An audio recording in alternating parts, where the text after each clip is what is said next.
So, hello. Welcome to another session of Night Writes. I am Jax Wolff. If you're just tuning in, it's going to be a very chill night as it always is. We have our music playing, we have our writing up. I will be reading to you bits of my writing as I edit, plus providing a little bit of commentary here and there. You, meanwhile, will sit back, relax, chat with folks in the chat. Chat is open for anybody to do anything so long as it's within YouTube's TOS. Otherwise, just vibe with your own stuff. You don't have to be productive if you don't want to be. If you just want to have a good, chill night, that is completely understandable. We do have an icebreaker tonight, as we always do. Icebreakers are both for you and for me. Hey, what is up, Neil? Welcome. Happy Friday, happy Friday. So today's and hello, Cryptic as well. Happy. Neil says we're happy to make it this time, and I am happy to see you too. As you can see with that little demonstration, if you pop into chat and say things, I will read them aloud and respond to them. Tonight's icebreaker, incidentally, that's for you and me. The icebreaker, if you want to discuss amongst yourselves or with me, it's just a random topic. It's not necessarily writing related, but as we're moving away from holiday stuff, maybe we'll actually have writing themed icebreakers. But tonight's icebreaker is, what's your favorite and least favorite Halloween candy? Personally, I would have to be in the minority and say almond joys. There's just something very delicious about some dark chocolate and some coconut with that little bit of crunch in the middle. Least favorite, though.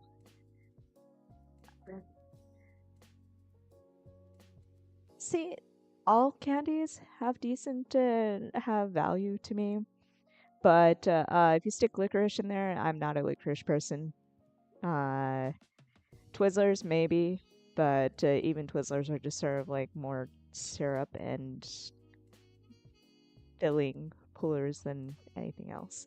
But yeah, Cryptic says favorite Halloween candy is Probs M&M's. Least favorite candy is corn, which is a shame because I love it aesthetically. That is all fair. M&M's is a really good choice. You really can't go wrong with any sort of, chocolate with a little bit of crunch in it. But like peanut M&M's especially, and crispy M&M's, so good. But as for candy corn, yeah, I mean, I can see that. It's like little chunks of sugar. Personally, I love candy corn, but I'm also weird. I did just admit that I'm was one of those weirdos who will eat almond joy, much less like it. So don't take my word for it, but it is very much aesthetic, and it's a shame that it's very hit or miss, mostly miss with people. Oh, it says, hello, I had to make a chai before I joined. Oh, excellent. Homemade chai is always very good. I want to try homemade chai actually, outside of like a coffee shop. But that is a very valid reason for slipping in. You're not actually late either. I started the stream late because Canva was just not cooperating with me. So finally, I've downloaded Photoshop file and I'm going to use Photopea, and hopefully next time around I won't be late starting up the stream. We shall see.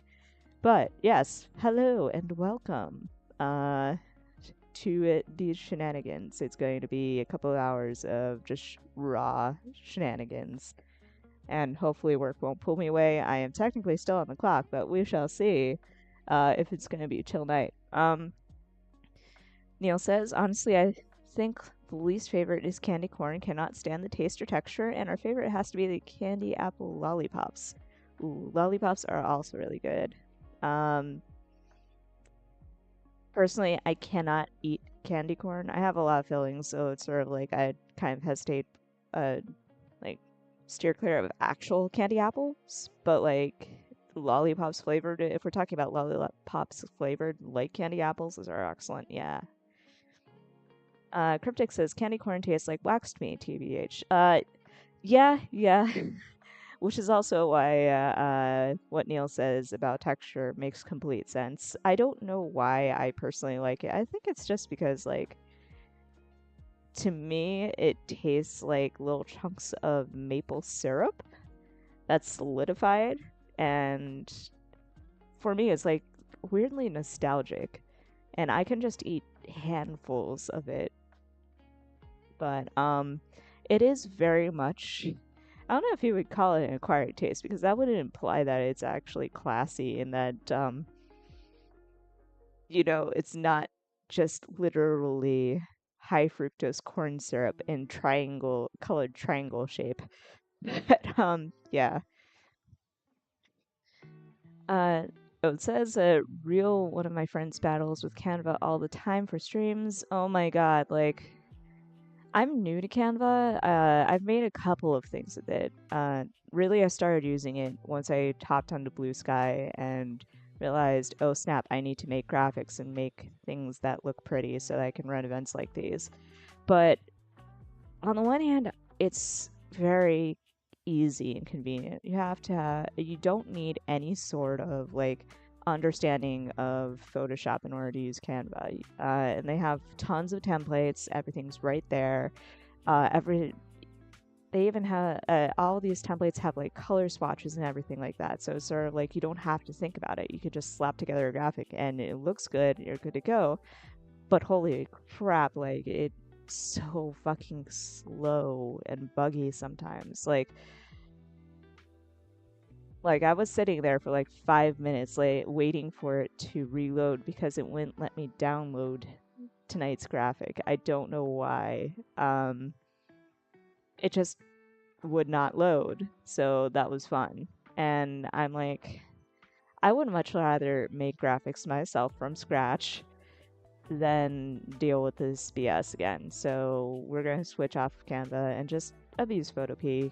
Like, God bless the dude who made that because it's just amazing.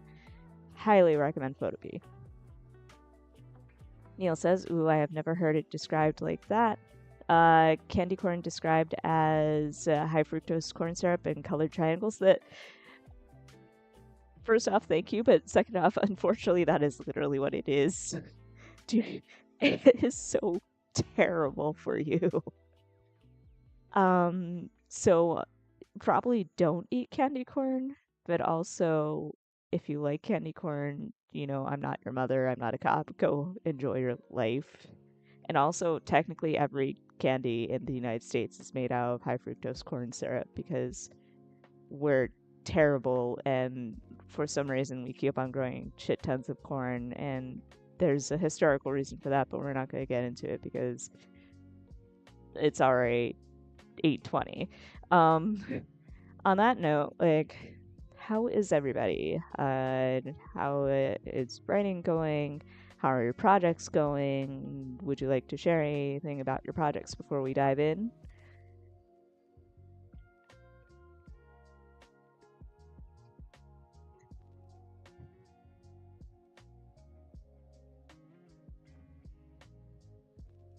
Yes, I'm giving y'all a break from my voice. You're welcome. It's going to be a solid 2 hours because a solid 2 hours of my voice once we get started because tonight's scene is about 3,600. I say about, but I'm looking at the word count right now. It's 3,693 words. So enjoy the little moment of me not talking. Cryptisk says, I am laying in bed tonight, to be honest. Totally valid. You get that rest. It is Friday night. Nobody should be working and or thinking. Except for me, apparently, because I'm literally getting paid, and also I'm doing this for you, by which I mean for me because editing, so. Bode says, I got sick, the flu's running around my college right now, big ew. Seconding the big ew, like, on the one hand, I miss my college days, so they were a lot of fun, but on the other hand, Jesus Christ, they are cesspools of bacterial infections and all kinds of fun stuff. There's a reason why they have you like go through 20 different vaccinations before you set foot on campus. But that having been said, I really hope that you get well soon. Like, I hope that you're sitting back, you're relaxing, you're getting plenty of rest, you're staying hydrated for sure. And, just keep yourself hydrated, get some soup, make sure that, just take care of yourself right now. But either way, yeah, keep us updated on how you're feeling and all. Cryptic says, I will enjoy you talking. I am so glad that somebody does. um, that little bit of self-depreciating humor aside, speaking of self-depreciating humor, I am kidding. It's not a Mick chapter tonight. Yesterday we actually blitzed completely through chapter 11. The only thing that we hadn't read yesterday was the first scene of that chapter, which is both shocking and not shocking. The other three scenes were very short, but at the same time, it's sort of like, goddamn, we are really checking through. And there's just one mini chapter, 2 mini chapters really to go before we start doing the entire rewriting. So it's a little bit scary to think that it'll only be like a couple of night write sessions, or maybe just even less than a week for sure before we get to the rewrites. But just in time for not Nano. Like,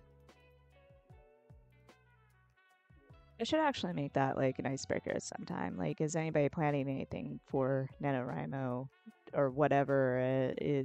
What event are you doing instead of NaNoWriMo? Because I think everyone here is from B-Sky, and B-Sky has apparently taken a unanimous vote on not doing NaNoWriMo ever again, which is astounding. I love B-Sky for doing things like this.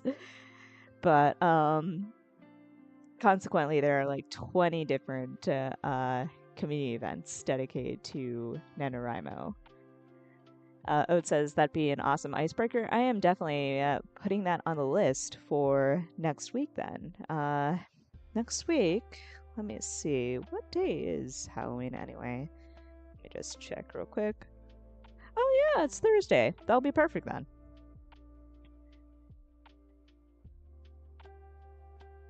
But, it says, I hardly have the energy for NaNoWriMo, but man, I do miss giving it a good old try. Honestly, same. Like, says the person who, writes a shit ton of words, but, doing a concentrated 50,000 words in a single month, it's not for everybody, and I keep on saying this because there are some people who get overwhelmed by it, but I really kind of want to have this be like the G.I. Joe more you know moment. But NaNoWriMo is just for fun. So like never let the idea that never get into the mindset that you have to do like the solid 50k even in NaNoWriMo-esque events instead of NaNoWriMo proper. But like a lot of people would be like, I hate NaNoWriMo because you're obligated to write 50,000. It's sort of like, not really. It's all for funsies. Nobody wants you to get burned out, and you shouldn't. So don't let yourself get burned out.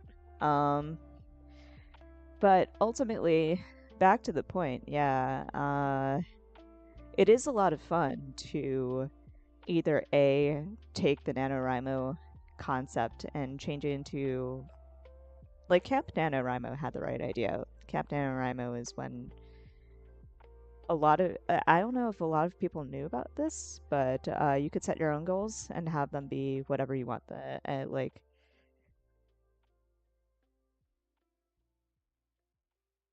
there's stuff going on in chat, so we will put a pin in what I was saying. But I think the distillation of what I was saying is that, you know, challenges are great for pushing you along and making you be consistent about writing. And that's really the core of what challenges like NaNoWriMo were supposed to be about. But some people have taken it way too seriously and it's just exhausting. But I personally miss being able to sit down and write that much in a night myself. So I hear you. I also kind of miss the sense of community that you get out of stuff like that. I do miss like the in-person events where you sat down at a coffee shop and it's like packed wall to wall. And like the first year that I really started participating in NaNoWriMo, I was living in Boston at the time. It was like 2012, 2013. And they had an in-person event at this small bookshop in Ingram Square. So I go over there, and there are 30 people in this tiny bookshop. There's like no room to sit, to even like sit down, but somehow we all cram into the bookshop, and you could hear a pin drop when between the sprints that they were running, because they were running sprints. And even though it was not as social as you would expect for a party of 30 people coming together and enjoying the same hobby, there was something special about that. Nonetheless, it made you feel like you weren't alone in what you were doing, and I do miss that feeling. I do miss having a solid group of people to do that with, but unfortunately, New York doesn't seem to have that as much anymore. They do, the old NaNoWriMo New York group still exists. I'm in their Discord, but they don't really have get-togethers like the one that I experienced back in 2012, and that's a shame in my opinion. But anyway, as for the chat, Cryptic says, I was so down to give it a try this year after missing last year, but then they screwed up so bad, and now I have no idea what I'm going to do.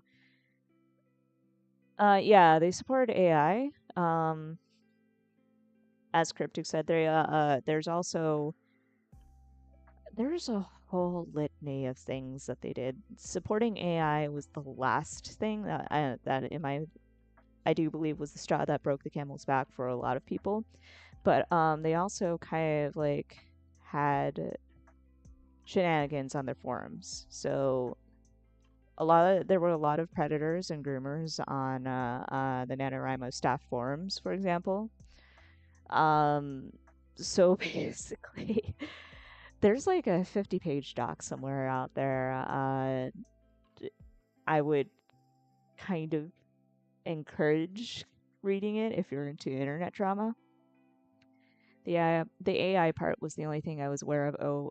Oh boy. Oh yeah. It's God. Put this way, they used to have forums. They shut them down unceremoniously, because of the grooming allegations. But they handled that very poorly and isolated a lot of their community that way. And then the AI thing happened. So it's like, Neil says they did end up with a lot of allegations and problems within the organization. Yes, exactly. Basically every last thing that you can think of that could have happened in a really toxic, terrible internet drama environment happened, except for like murder or whatever the fuck happened in the Final Fantasy house. There were no cults, in other words. I think that's the only thing that NaNoWriMo did not have going on in its forums. But they had like groomers, they had AI support, they had really bad mismanagement. I don't think that they had embezzlement, now that I think about it, so they don't have that either. But yeah, Cryptic said, So they just explode. Yeah, basically. Fuck it. I'm gonna go look for that doc. Let's see. Yeah, IMO. I love how Firefox just suggested it to me, but yeah, I am going to toss a link into the chat. You can browse it at your leisure, but it goes back to December 2022.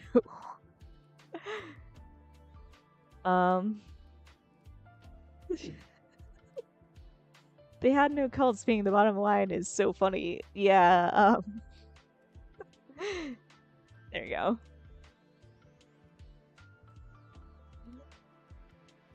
Yeah, that says a lot about internet drama, doesn't it? Like, you either the idea that cults is a serious possibility for things that can happen in internet drama. But it is a thing that can happen in internet drama. That's the worst part about it. Don't ask why I know this. My answer is basically I just watch a lot of YouTube videos, like a lot of YouTube videos. There are some crazy shenanigans. That's such a low bar. Oh my god. Oh yeah. Um, I think it used to be more of a thing in LiveJournal. Um, I back when LiveJournal used to be a thing, there used to be a lot of fandom cults, like actual fandom cults. Um, I don't know what to say to that, but yeah, there were cults. It was an interesting time in fandom history and internet history in general. Oh my god. Um, if I went into it, we would just spend another half an hour of me explaining to you shenanigans that have come up because of fandom and honest to God cults. But y'all are not here for that. But anyway, yeah, this is linked in the chat is the massive, massive, massive document that you can read at your own leisure. But on the positive side, it's not as long as the Channel Awesome Nostalgia Critic document.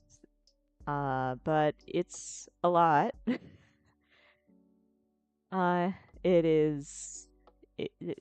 Yeah, let's just say that Blue Sky is very valid in saying, you know what, I don't think that anybody wants to do anything. Oh, Jesus Christ, there's an October 2024 section.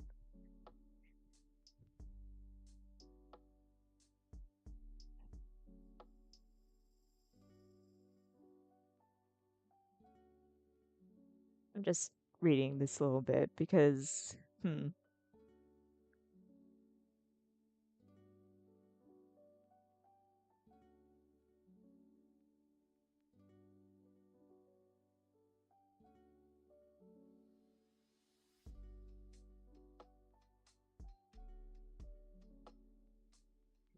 Okay, so it's October 2024 is not that bad, I guess. Oh, I missed September. The September 2024 one is so long too. Apparently, they fired all of their MLs, which was something that I saw coming, or people had left. But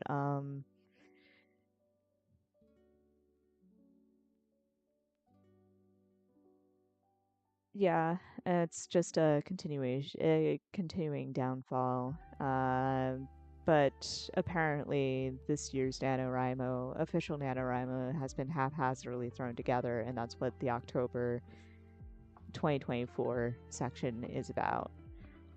Oh, and to read a bit of the September section, just to give you a taste, it says a fourth FAQ: what evidence of child endangerment was presented to the organization was posted but taken down from public view by the time we made this update. And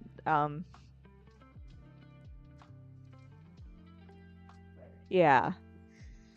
So yeah. A long story short, consequently, if you're on Blue Sky, especially the writing community, there are a lot of different NaNoWriMo-esque events that sprung up. Child endangerment, yes. Yeah, apparently,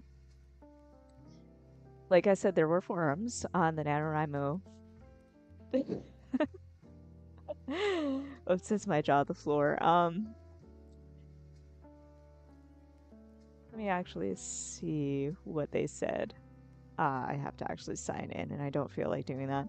But basically, it goes hand in hand with the grooming allegations. One of the mods apparently had one of the mods of the official NaNoWriMo forums was literally a groomer.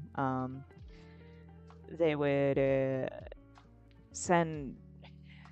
I don't remember the exact details. I just know that it's like grooming allegations for this one person, but like I think it was sending porn to children flavored child shenanigans. And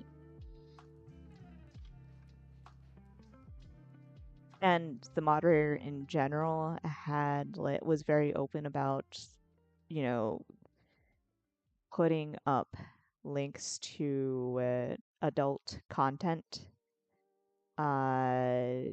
in their profile and stuff like that. And sort of like if you're a moderator and you're in a space that welcomes children, that's not okay. Like NaNoWriMo had that young writers program, so it's sort of like they really push for the idea that children are also welcome with you. But yeah. As going back to the main point though, if you're on Blue Sky, there are a lot of NaNoWriMo-esque events that sprung up because everybody's like between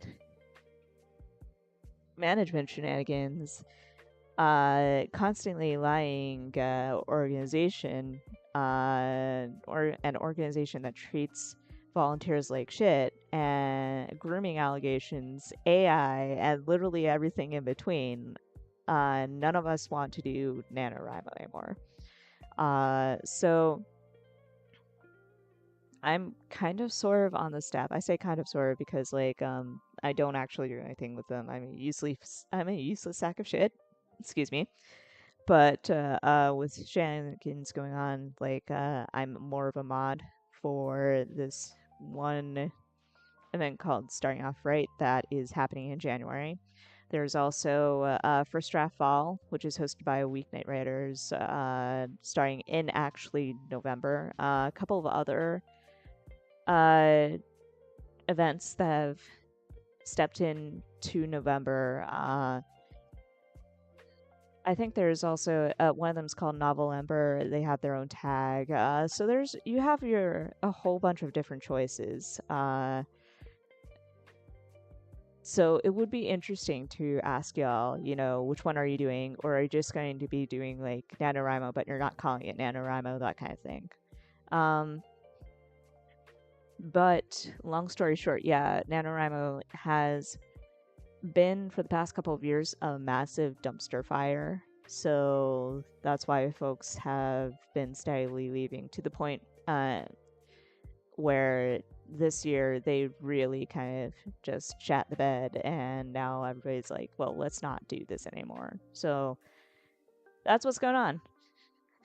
Cryptic says there's so much holy shit. Yeah. Yeah, there is. Anytime you need a Google Doc to explain what you did, what you fucked up, that's your sign that you fucked up. But yeah. So that's all a thing. With that all said, um let's get into tonight's editing, shall we? Today it is chapter 12, uh, scene 1. If you recall last night, um, Mick had gotten the titular Nameless song implanted in his head by the dead god, and he consequently accidentally set a town on fire. Second Dragon had come in and flooded the town because Ruben is the bestest boy who has the bestest ideas. And Mick had been chased out of town with Eleanor on his back, partly by adventurers who have shown up to go slay the giant ass monster that has appeared in town and set fire to part of it, and partly chased by the other really big monster that had appeared in the center of town and flooded it. So,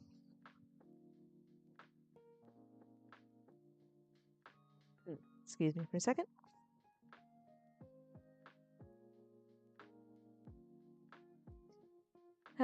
Excuse me. Allergies are messing me up, so apologies if that didn't actually mute me. So, that all said, getting right into it. Miles away from... Crickbit says, Corey says, hi, by the way, we're laying in bed together now. Hey, Corey, what's up? Welcome to the shenanigans. Cryptic's going to show you a giant-ass document that details why Danorama sucks. That said... Miles away from the border of Meadowlark, and at least an hour after Mick had fled town, he lay within a nest of tall grass crowning one of the gentle hills in the west. Eleanor knelt beside him, the bag of blood crystals by one knee and Martha's book of terrestrial spells by the other, with careful hands. Ah, dang.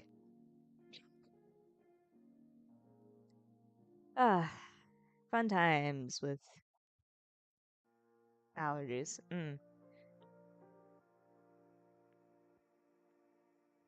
Yeah. Okay, we are good. We're good. With careful hands, she grasped the shaft of an arrow and pulled. Mick sucked in a pained breath through his fangs, his voice catching. His voice caught. Yeah. And his voice caught as Eleanor pulled the arrow free.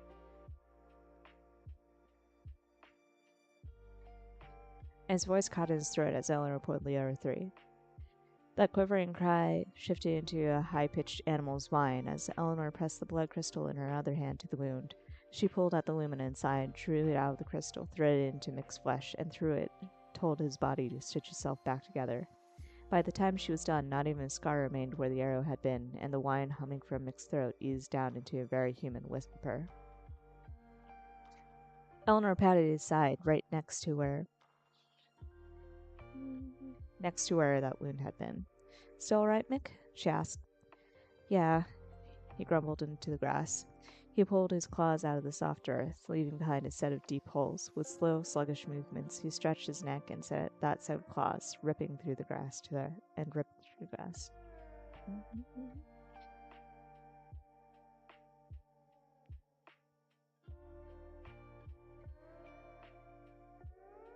He stretched his neck in that set of claws. How many more to go? Eleanor scanned the rest of Mick's body, from that resting head to his agitated tail. Eleanor scanned the rest of Mick's body, from that resting head to his agitated tail. In the near hours since Mick had landed, she was able to remove most of them, which lay in a pile alongside spent crystals just a few feet down the hill. Eleanor examined the arrowhead of the last arrow she had pulled, then tossed it down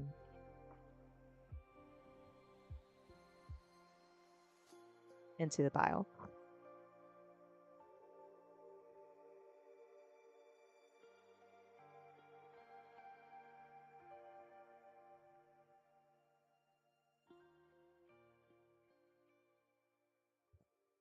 Still no evidence of poison. Good, though she was confident in her ability to pull blood magic from crystals and wounds back.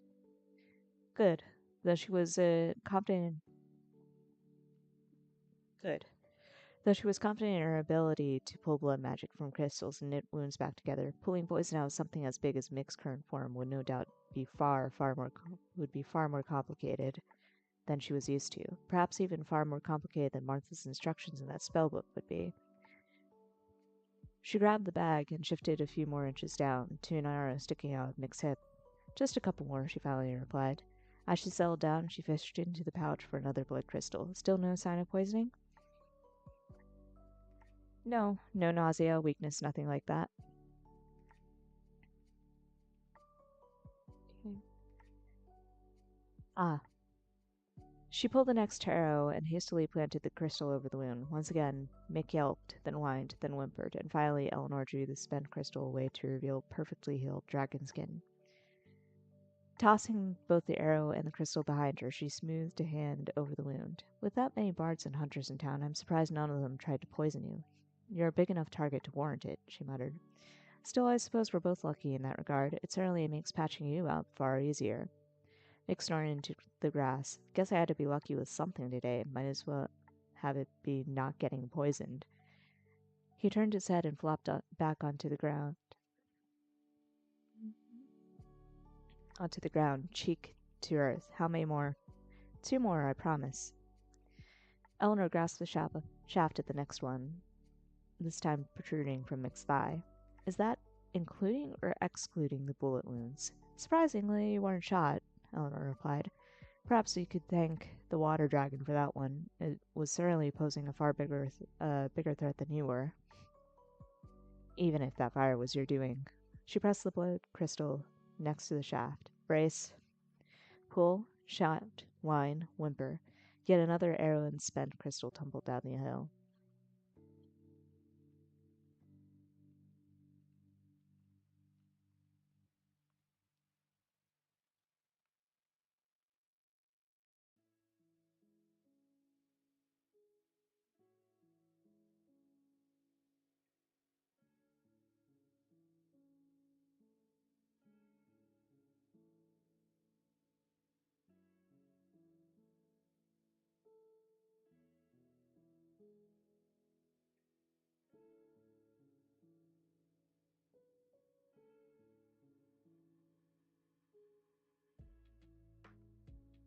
Sorry about that. I had to take care of allergies again.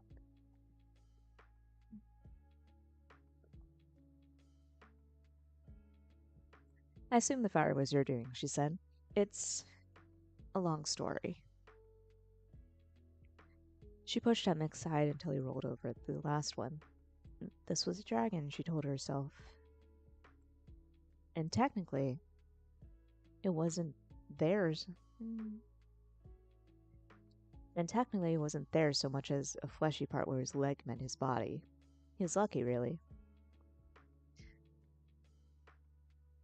Let's see. Not so lucky in that...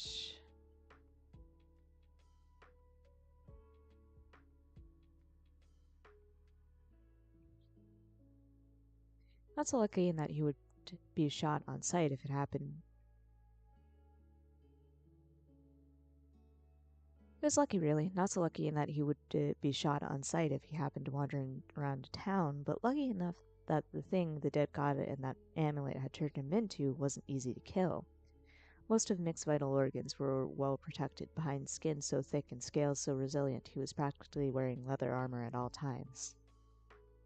Still, she made a note to reserve one of the blood crystals to do a full body scan. It would be like Mick not tell her when something was deeply wrong, even now.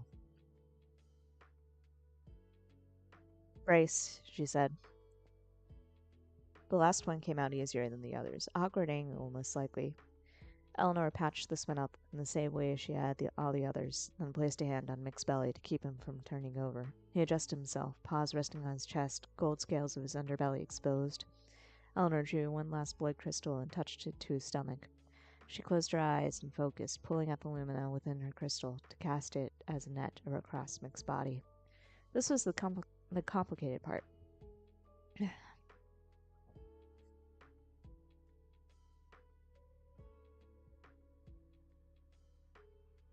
One which is Blood mages, Martha's note read, could do this. Blood mages, Martha's note read, could do this to themselves as a basic spell, but to Eleanor it was still odd, watching in her mind's eye maps of her friend's body unfurl before her, veins and arteries spiderwebbed across her vision.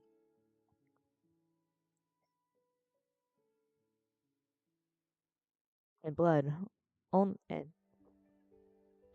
and only blood pumped through each inch. Ode says, I have to go on call. The draft looks good though, and I'm glad I stopped by. See you. Totally A-okay. Good seeing you, and thank you so much for dropping by. I will let you know when the next one is going to be happening. But have an awesome night, and happy Friday. And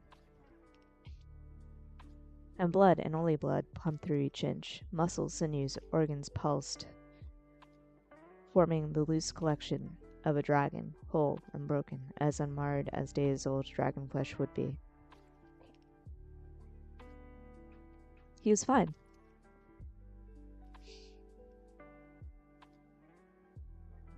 I'm just gonna send a little heart in chat because heck yeah.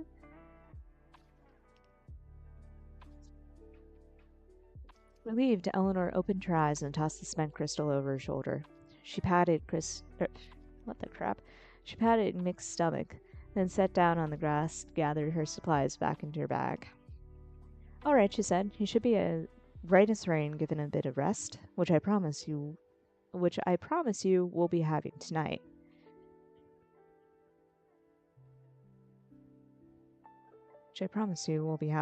There we go. Mick flopped over and curled himself around Eleanor. She watched his tail curve around her, the fin at the end fanning out with a snap. Thanks, he murmured. I'm feeling better already. Perhaps you are, she said, but you're still resting. Let me handle the campfire and hunting for the both of us. I even bought a lighter, you know. As if to prove her point, she pulled the small silver device free from her bag and pulled at its wick. She let its feeble orange flame dance before her. Nick's eyes before shaking out. He smirked and shifted his head away from her. Fine, he said. The truth is, I'm not that hungry. But don't go too far, okay? And don't bite off more than you can chew. No adventurer can take down an Uruk on their own, you know. I know, she said. She sat back, resting against Mick's side.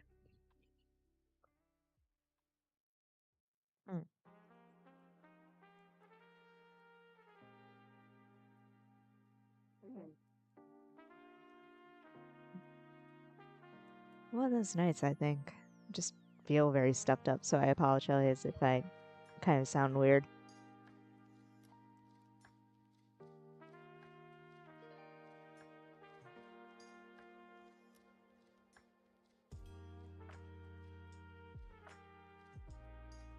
There we go.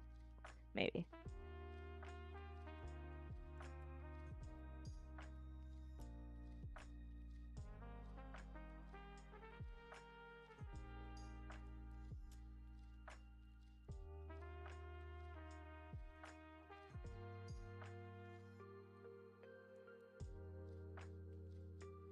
Cryptic says, I think he just sound just fine. Thank you so much. I'm just like giving myself a quick little rest before we get into it. But you know, we've made at least a quarter of the way through, so.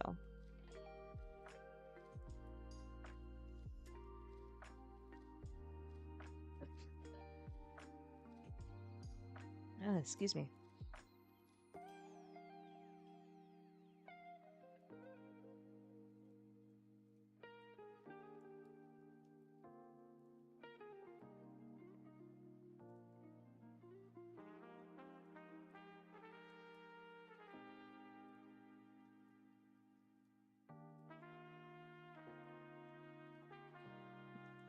Okay. Okay. I'm A-okay. I know, she said. She sat back, resting against Mick's side. Besides, I don't think I'm all that hungry either. Maybe a rabbit would do. Or the jerky? Mick mumbled and the fin on his tail. You don't have to go hunting tonight if we have rations, or gathering either. It's summer, and I'm a fire monster. I'd probably give off heat, right? If you stay close, you won't go to cold tonight. probably. Don't go hunting, don't go gathering.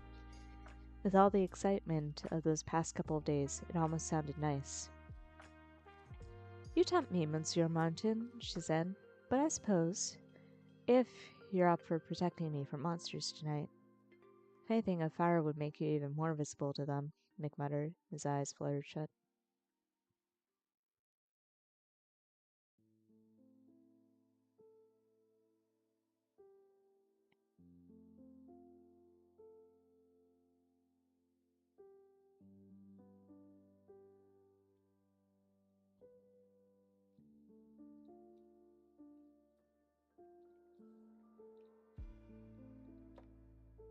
Where's the...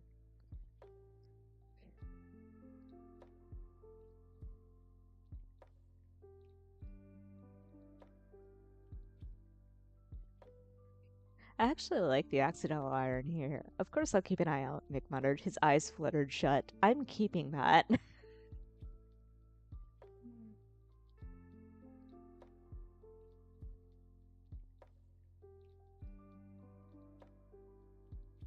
Science. There we go. Of course I'll keep an eye out, Mick muttered, his eyes fluttered shut. Besides, I'm a fire dragon. What would mess with the dragon out here? The other dragon? Mick's eyes snapped open, and he shifted them to Eleanor uneasily. Eleanor pressed her back against his side and wrapped her arms around her knees. At last, she had a moment to process everything that had happened in Meadowlark, and naturally, the first thing that came to mind were a series of nagging questions. Neil says, "Love that." Yep. I'm not even gonna flag it and comment. We're just all just going to understand that that was definitely 100% intentional. From the get go, and not something that I've decided is brilliant in editing. So do you want to tell me what happened? She asked. Why were you in the town square? How did my glamour fall? And where did that water dragon come from? Mick pulled his shoulders in. Geez, I knew you'd ask, but all at once? He shifted his muzzle away from her. Okay. Like I said, it's a long story. You have all night? Yeah, I know. Mick winced, and Eleanor could practically hear the facepalm in his voice. That twinge of regret at suggesting she don't go off and hunt or gather firewood. I I am I'm not sure what happened. I had a dream about the dead god. Eleanor perked up, back stiff and straight now. She opened her mouth to say something, but Mick cut her off with a stern glare, a silent warning to not interrupt. I don't know what he did exactly, he continued, but there was a song, and I think every time it pops into my head, my luminance starts going crazy. When it popped... Okay. When it popped into my head, my lumina went crazy, because it only happened once. To my head, my lumina went crazy? What? Your lumina went... I don't know what you did exactly, he continued, but there was a song, and when it popped into my head, my lumina went crazy? What? Your lumina went crazy? It's hard to explain, he said. It reacted? As in, it was like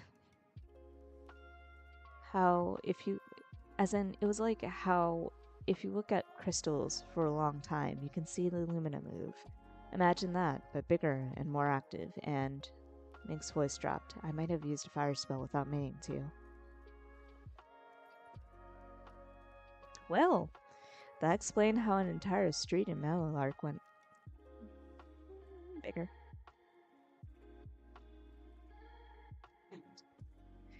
Well, that explained how an entire district in Meadowlark went up in flames, and why Mick wasn't under a glamour when she found him. But that was the extent of sensible explanations. Doesn't that happen to you sometimes? Feeling like your lumina's jumping right out of you, I mean? He asked. Feeling like your lumina's jumping right out of you? He asked quietly. Eleanor knew right away that he wasn't asking as if he... Eleanor knew right away that he wasn't asking as if it was normal. Eleanor knew right away he wasn't asking as if it was normal, but rather asking if it was normal. She shook her head slowly. But then again, Mick didn't know what it felt like to hold this much lumina, did he? He was a void wall up until now, someone with inactive lumina. Eleanor couldn't imagine what it must have felt like to live an entire life without the spark and warmth of magic inside her.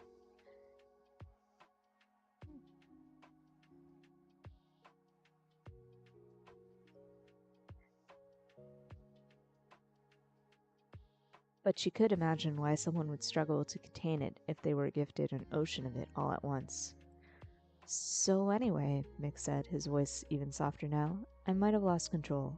I don't know what I was thinking. I just thought I had to find you and get out of there, maybe? And get out of there. Yeah. I had to find you and get out of there. And then I just sort of I had to find you and get out of there. And then I just sort of he shrugged helplessly. You wound up in the town square with another dragon, Eleanor finished. That yes. Eleanor let herself relax against Mick's side again. So you don't know where it came from either. No, Mick admitted. It just sort of appeared. Ah, shame. Mick twisted his head towards her. Shame? Well, yes, Eleanor said. Think about it, Mick. If anyone could tell us more about what happened to you and how to undo it, I have no doubt it's a dragon. And that one was the first one we had the pleasure of meeting besides you.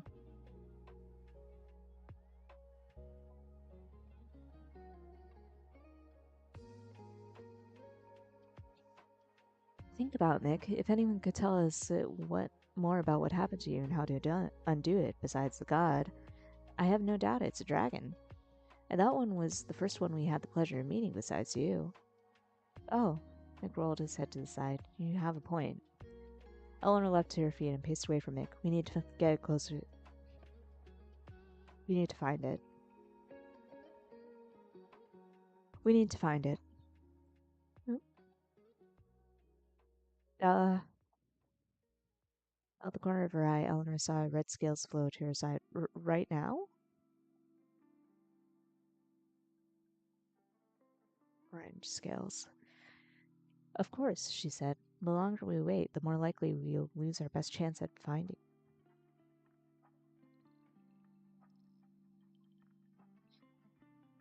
More likely we'll lose our best chance at catching up to it. Catching up with it. Two. I don't disagree with you, Mick replied slowly, but are you sure this is a good idea? Eleanor spun on her heel to face Mick. He curled around her, surrounding her with his draconic form. I thought you'd be eager to find it, she said. Imagine the questions it could answer, perhaps even knowing where it came from and how it simply appeared in the middle of the town the way it did.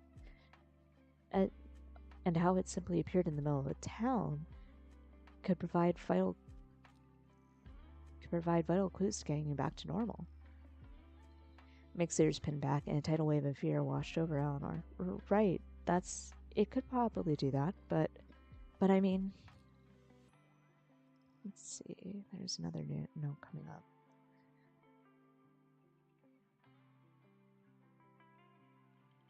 He lowered his head until it was level with hers. That was a water dragon, and we're a fire dragon and elf, and didn't you just say I should rest?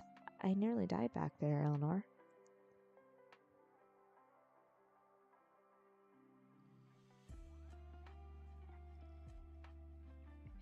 She cupped her hands around his muzzle and stared deep into his eyes. Yes, but you should be fine. We're not going to fight it.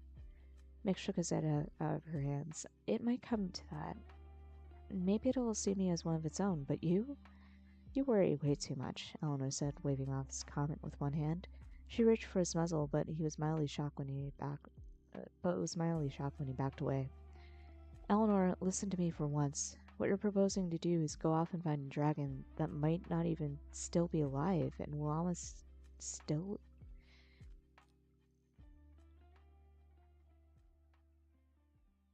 and find a dragon that might not even still be alive and will almost certainly be around Meadowlark, where I nearly died, and I nearly died.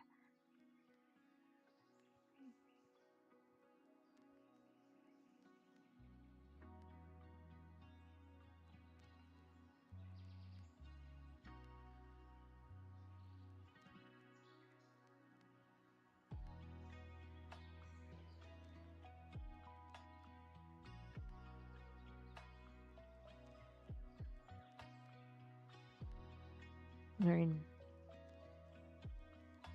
just doing a little bit of tweaking here because when the alpha had pointed out that Mick probably hurt a few people with that fire. And that's something that should probably be brought up, but it's not really something that's.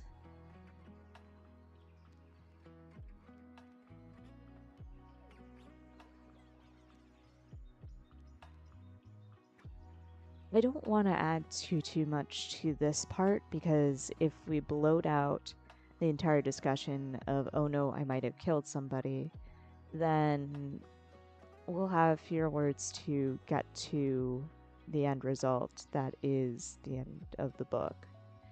But it is a logical thing to have him at least address it. But it's sort of like I'm also trying to keep the word count as low as possible until I can figure out ways to cut even more words. Um, so it might just be a flaw that I have to keep in the book where he just sort of like brushes over the fact that he might have hurt somebody with what happened and move on. Um, because in the end, it's sort of like I don't know how to adequately address that, and I feel like maybe I shouldn't, and maybe it's not something that every fantasy author should, because there is such a thing as, you know, suspending disbelief, and I don't know, like, you don't want to go too deeply into territory that, I don't know, you get what I'm saying, like, you can't over explain every single detail. Some things just happen and they happen because it's a fantasy. It's sort of like last night's discussion about bows and arrows and why they're in gaslamp fantasy. Sometimes there are just there's holes in logic, and it's just something that you kind of have to deal with. Um,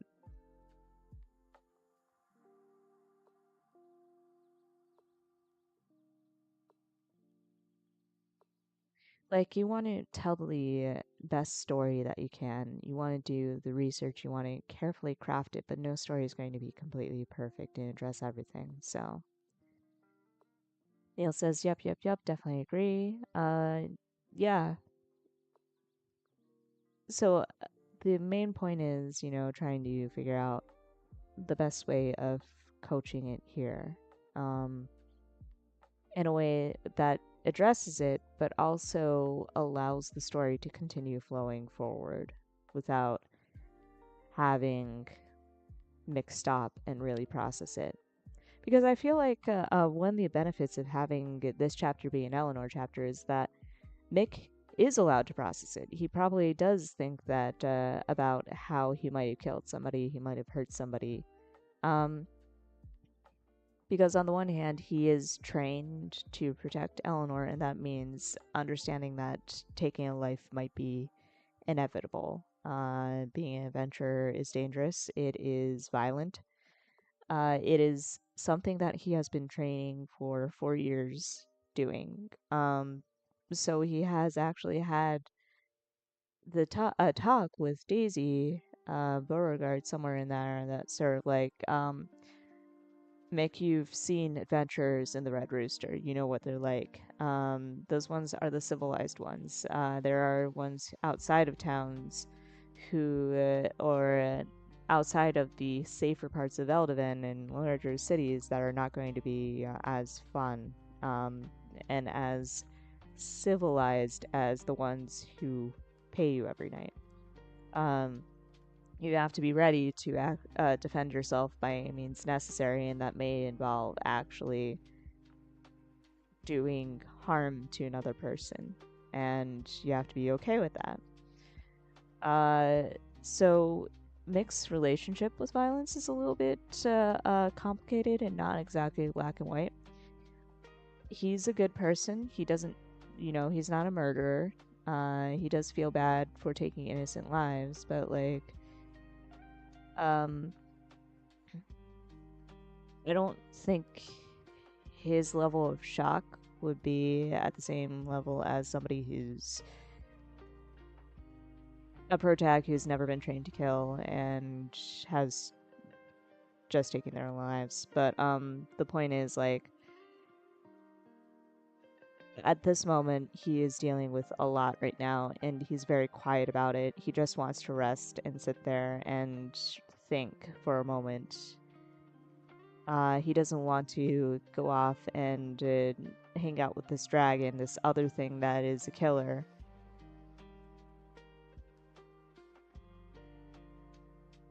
Cryptic says, I feel like Eleanor is being insistent enough here that I can see Mick not ending up actually saying anything about it, to be honest. Yeah, that's basically it. I kind of got derailed, but I think that's, well, I'm talking myself through and using you guys to rubber duck, but, that's basically it, really. The benefit of this being an Eleanor chapter is that Eleanor's not even thinking about this. Like, she's still in, this is so cool. Sure, I need to get my best friend back into his old body, but, this is a fantasy adventure.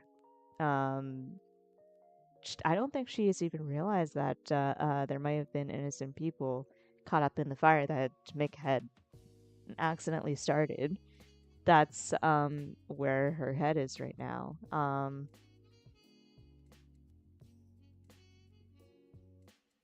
Cryptid says quack quack lol.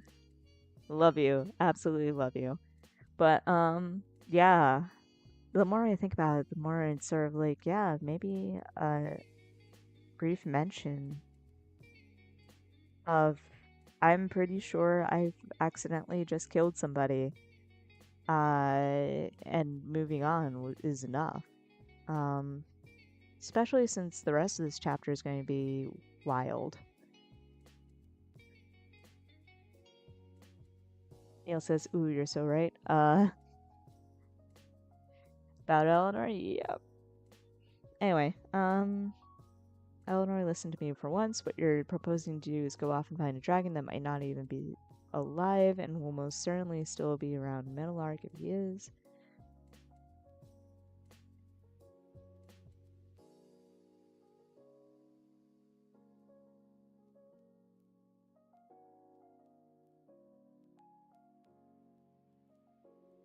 Will probably still be around Meadowlark if he is.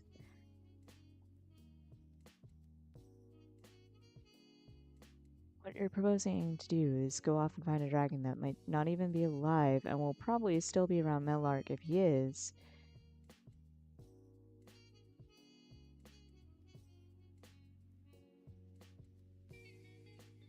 Meadowlark is where I nearly died and definitely threatened an entire population.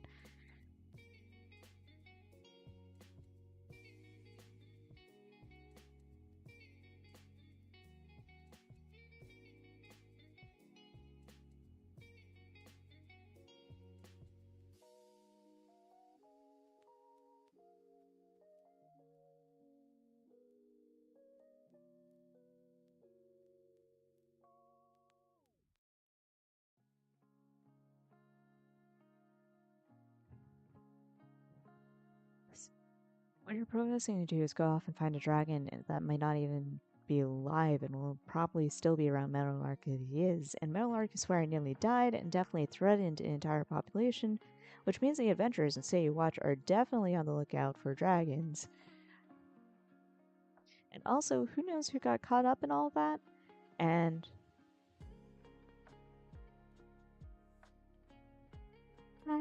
and you're proposing that we do this when I've just recovered in the very loosest sense of the word.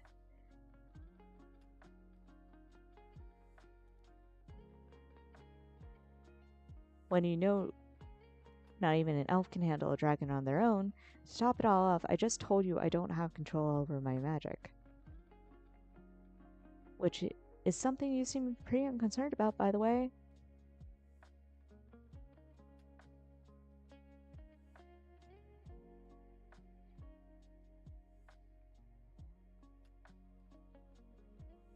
You're proposing that we do this when I've just recovered in the very loosest sense of the word and still need time to process what just happened, when you know not even an elephant can handle a dragon on their own. To top it all off, I just told you I don't have control over my magic, which is something you seem pretty unconcerned about, by the way. If anything, the fact that you don't have control over your magic is the easiest thing to explain. She replied calmly. You were a void well before all of this happened. Of course you won't know how to control your magic. Nick lifted his head at that, his ears stood straight. He sat on his haunches, pulling his form away from Eleanor little by little.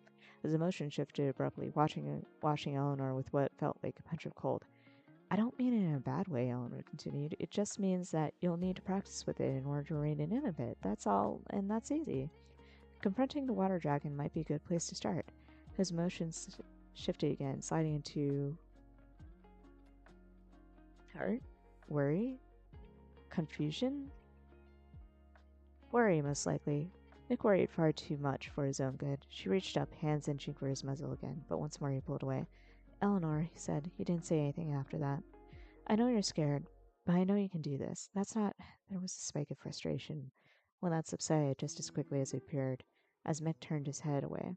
If you mean I can fight that dragon, I appreciate your faith in me, Eleanor, but I really don't think we should. I meant more that you can control your magic with if you put your mind to it, Eleanor replied with a chuckle. No. But I am confused. Don't you want to find the dragon? Nick flinched, pouted, his head trembled. His eyes shut, and his claws dug into the earth. His emotions nearly overwhelmed all. Hurt, fear, frustration. A miasma of negativity.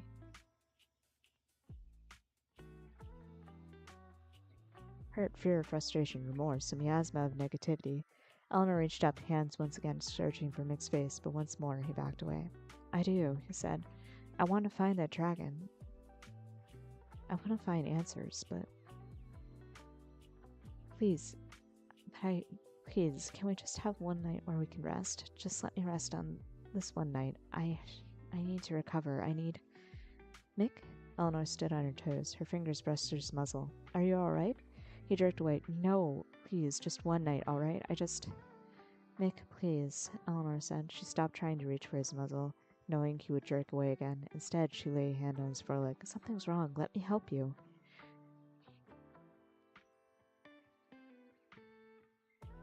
She summoned her heart magic, not to read his mind, but instead to soothe him. Her hand, the one on his foreleg, lit up pink, and she reached in, searching for the source of the hurt in his aura, those open wounds in his mind. She found it, and so much more. Hurt, frustration, fear, disgust, always centered on himself, as if all this feelings circled him like dirty water circling a drain. Then there were the thoughts, not worthy, useless, weak.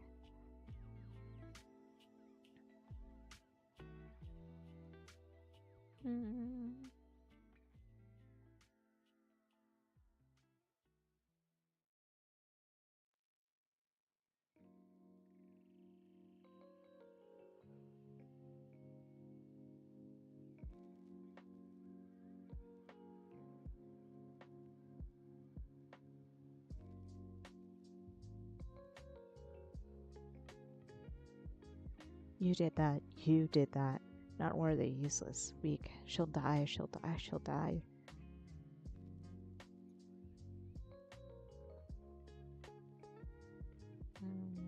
More. Needs a little bit more.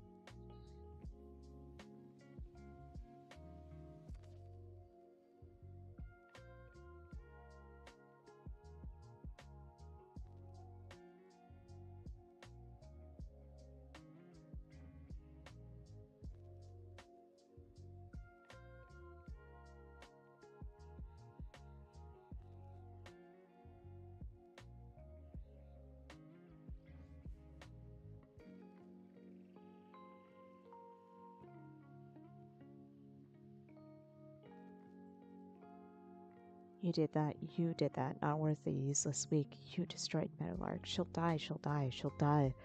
Eleanor gripped his arm harder. Her teeth clattered together. She couldn't pull away. You'll die. You'll fail. I didn't ask for this. I didn't want this. She doesn't.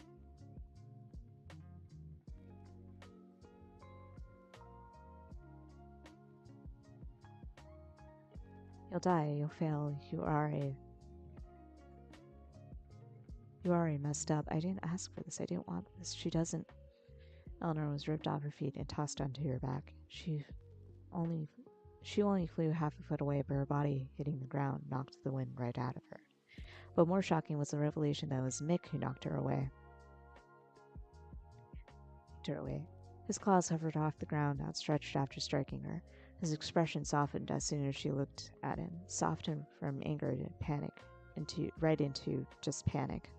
What did you see? He asked. Eleanor, what did you see? She lifted herself onto her elbows, then onto her knees. I care. Mick trembled. Eleanor, I didn't mean whatever you saw. I know. Eleanor picked herself up and dusted herself off. All of a sudden, she couldn't look Mick in the eye without feeling her own stinging. I'm sorry for trying to force you to confront that dragon.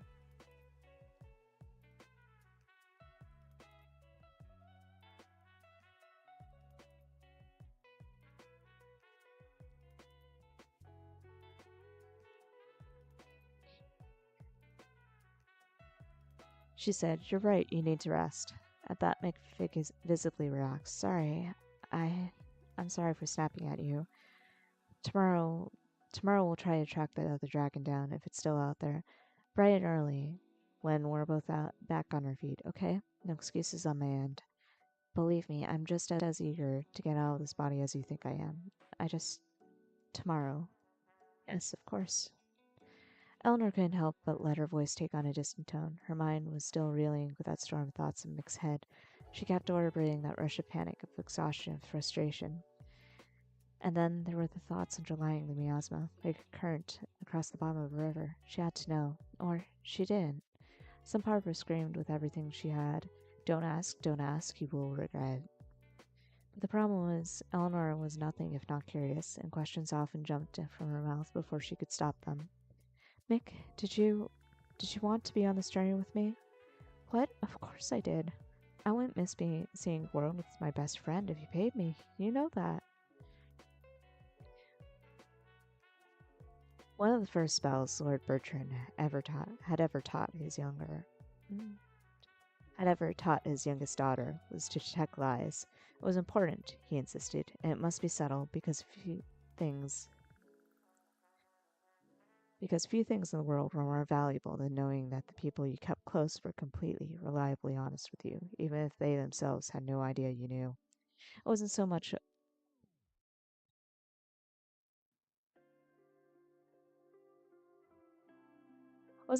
that a mage could trust the people she kept close. It was more so she knew. It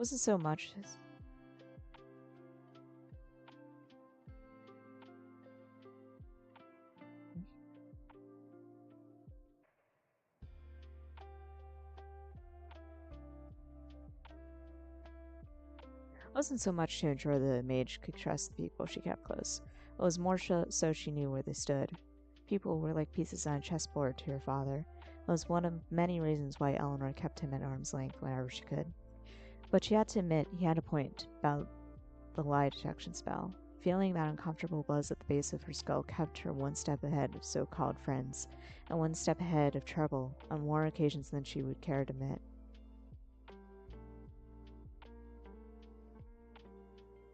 Had kept her one step ahead of so-called friends. Feeling that uncomfortable buzz at the base of her skull had thus far kept her one step ahead of so-called friends and one step ahead of trouble on more occasions than she would care to admit. And even more so, the lack of that familiar buzz, a comfort, more often than not. Yet as useful as it was, Eleanor didn't often use the spell on Mick. Why would she? She trusted him. After all, he had plenty of opportunity to take advantage of her as the commoner companion to the admittedly sheltered daughter of a nobleman. But if anything, Mick consistently kept everyone else from taking advantage of her. As far as Eleanor could tell, Mick never had a reason to lie to her, or cheat her. In true to form, let me just say something. This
As far as Eleanor could tell, Mick never had a reason to lie to her or cheat her, and true to form, whenever she did use a spell on him, often to determine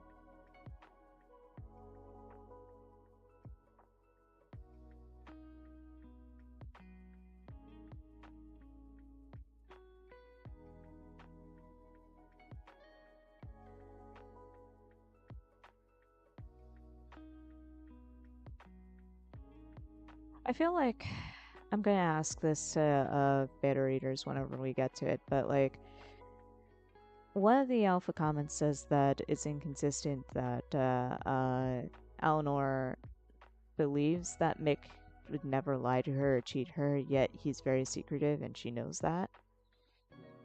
But the thing that I'm trying to get at is that Eleanor is very naive about Mick in general.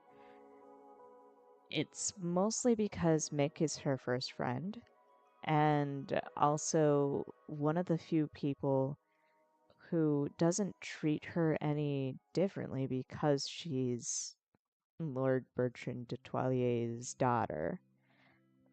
So she insists that he never lies to her, even though she knows that he hides things from her. Like she can see into his mind. She can see him literally slamming doors shut so that she never gets, or he never shows what's always on his mind.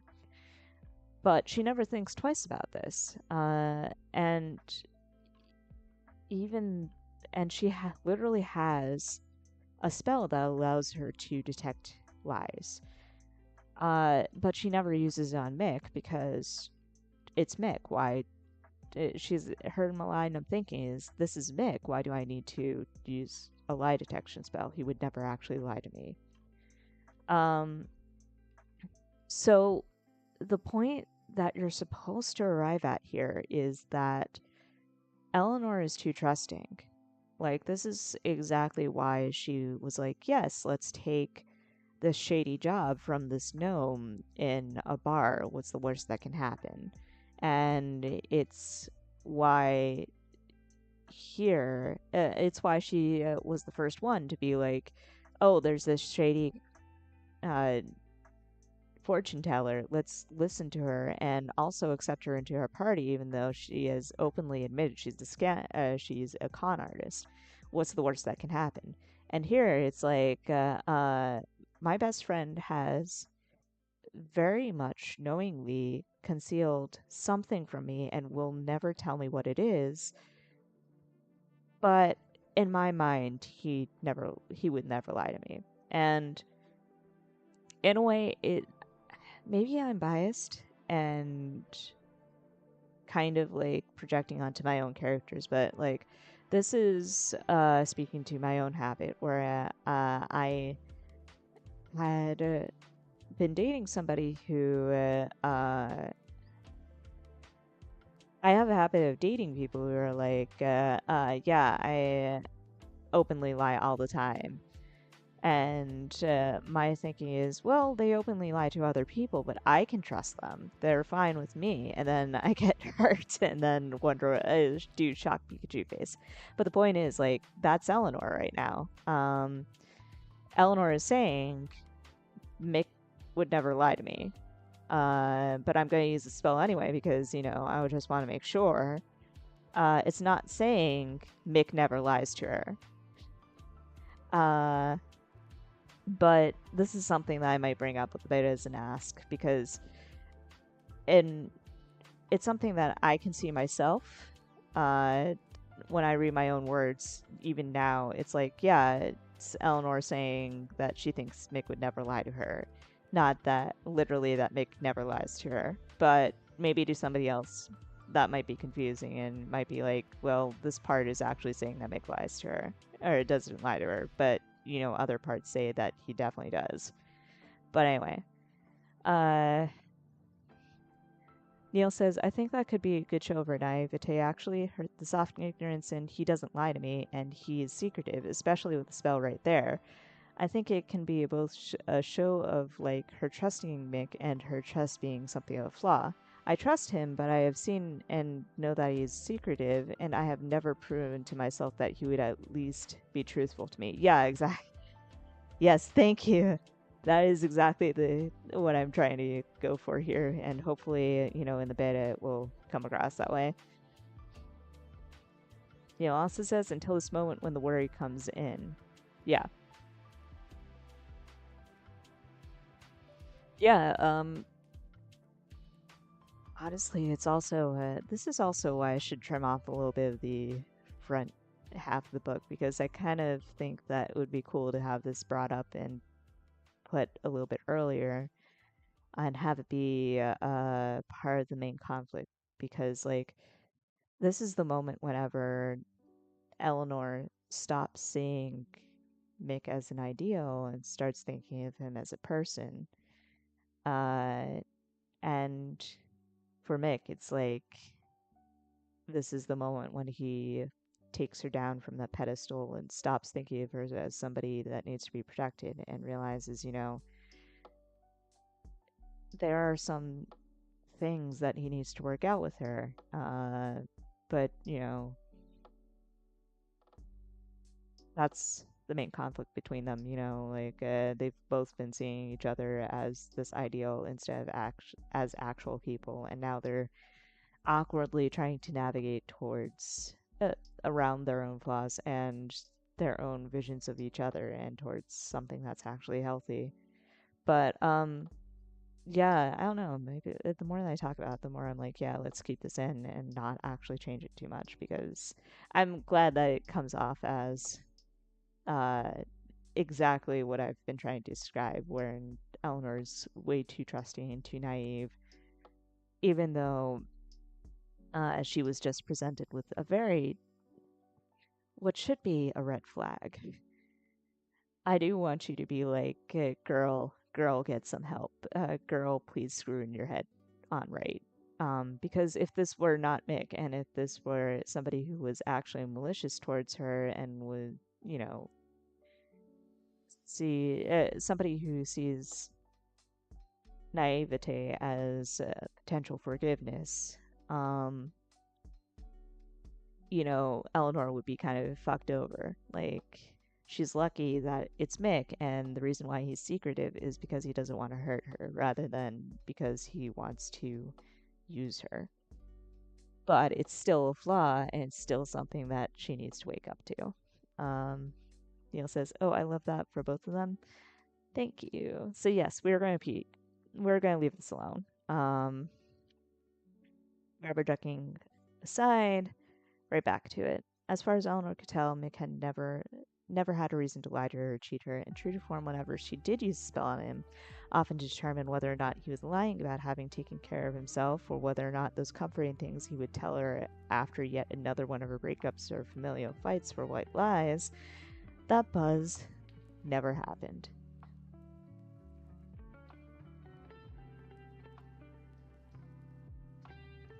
Yet another one of her breakups or fights were white lies. Mick was private about something, sure, but of the things he told her, he was nothing but utterly, refreshingly honest.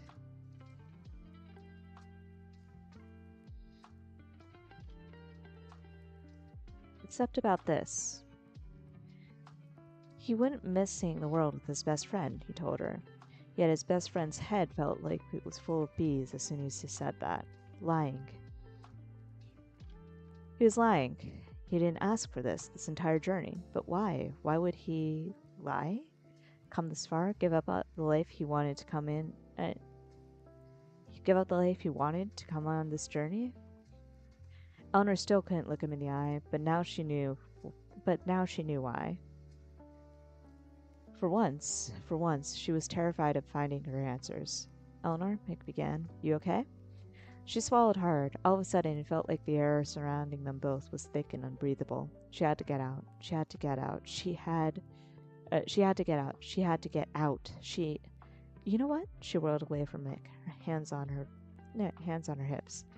I think I'm a bit peckish after all.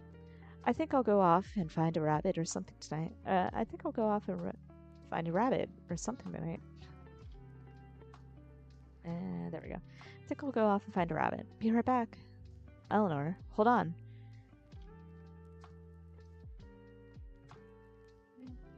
Neil says, why indeed, Eleanor? Right? Right? She wasn't thinking. She really wasn't. As soon as she heard Mick's heavy footsteps descend the hill after her, she swung around and flung the second spell Lord Bertrand had ever taught her. And flung out the second spell Lord Bertrand had ever taught her. Mick didn't have time to react, and frankly, in hindsight, Eleanor couldn't blame him. This was a spell she most definitely never used on him. Promised she most definitely had never used on him. Promised she would. Cryptic says, Eleanor be here like, I need space. How do I get out? Food. And that is mood. Yeah. It's either that or the bathroom, am I right? This was a spell she most definitely had never used. She most definitely had never used on him. Promised she would never use on him. And yet she did, and Mick crashed at the foot of the hill, locked in the embrace of his best friend's sleeping spell. Eleanor took one step back, then another, then ran as fast as she could, as far as she could get. And that is the scene at long last. And thank you so much also for letting me rubber duck with you, because there's more. There's going to be a rewrite in the next scene. That's going to be a fun.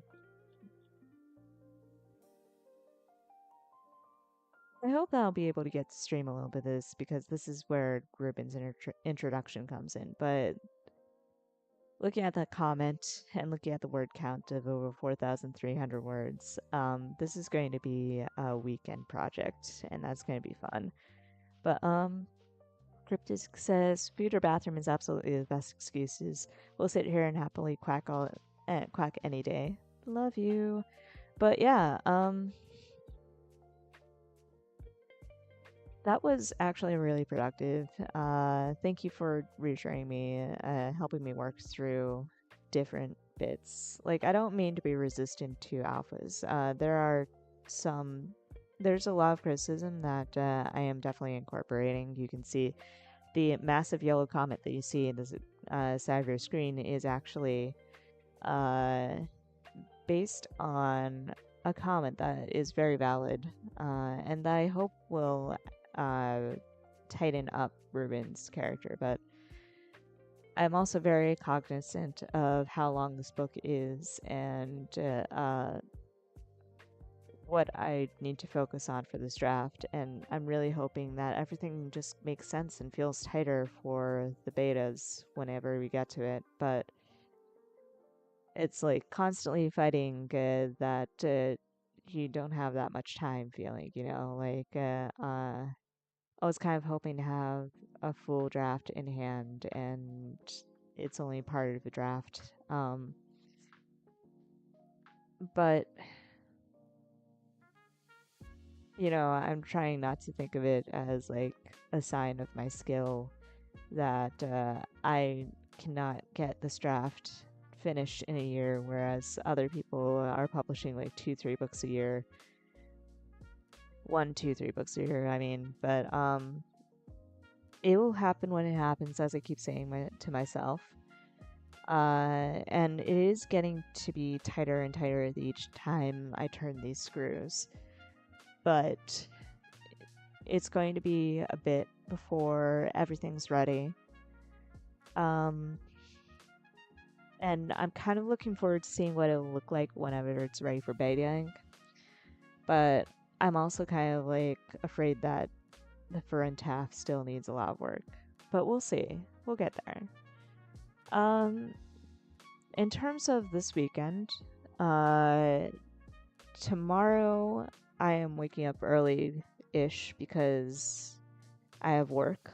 My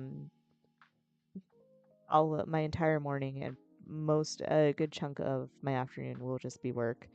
After that, if I don't crash face first into my bed, because I'm waking up at 6 a.m. to work, then it's probably going to be just spent chilling and vibing and picking away at half of this scene until I get to the rewrite part. Sunday, I'm actually hoping to go into the city for funsies. It is an ingress event, so like I want to get badge and just treat myself to something out there. It's been a bit. It's been a roller coaster of a week, and like I kind of want to do something fun. So probably no stream at all this weekend.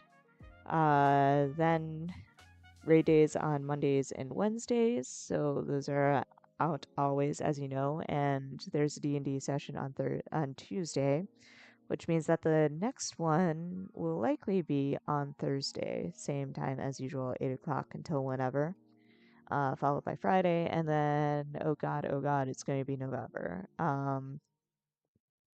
At which point Saturday is no go. I'm going to be out all day that day.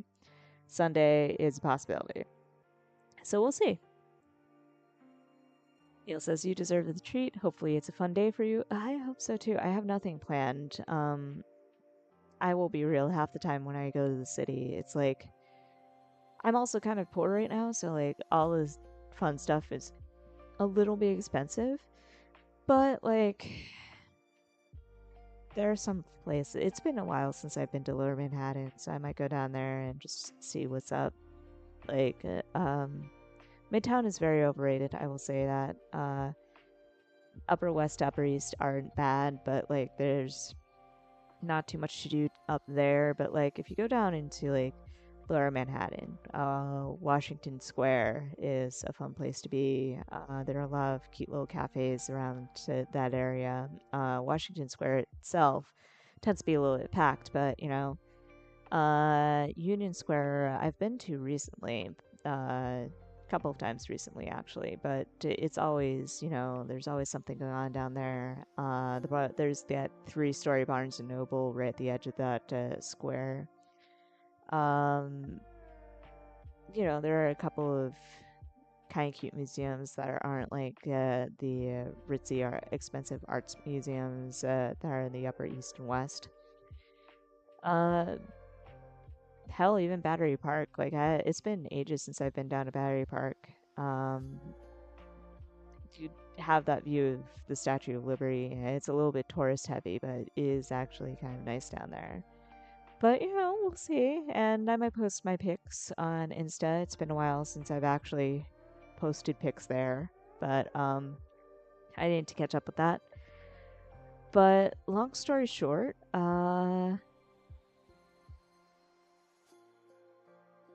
schedule. Right, schedule. No streaming until basically Thursday.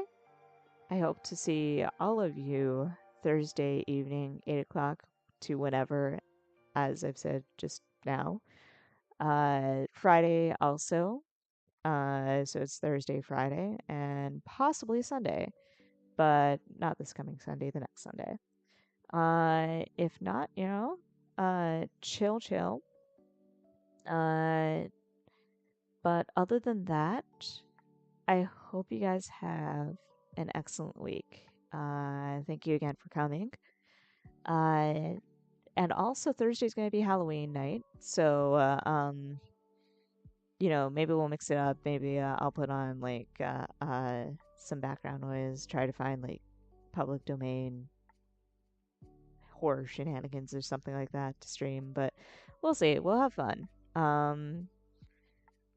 We'll have fun. There will be no trick or cheers, but whatever. But yeah, Cryptic says, hope you have a good week too. Heck yeah, love all around. So yeah, long story short, have a good week. Love you all. Thank you for coming. And hopefully I'll see you Thursday night, Halloween night. If not Friday night. But in the meantime, take care and have an excellent, excellent week. One last note. Neil says, hope you have a good weekend and get through the week. And yes, it will be the spooky misadventure time. Yes, spooky misadventure time. All right. Anyway, good night, everybody, and fare thee well.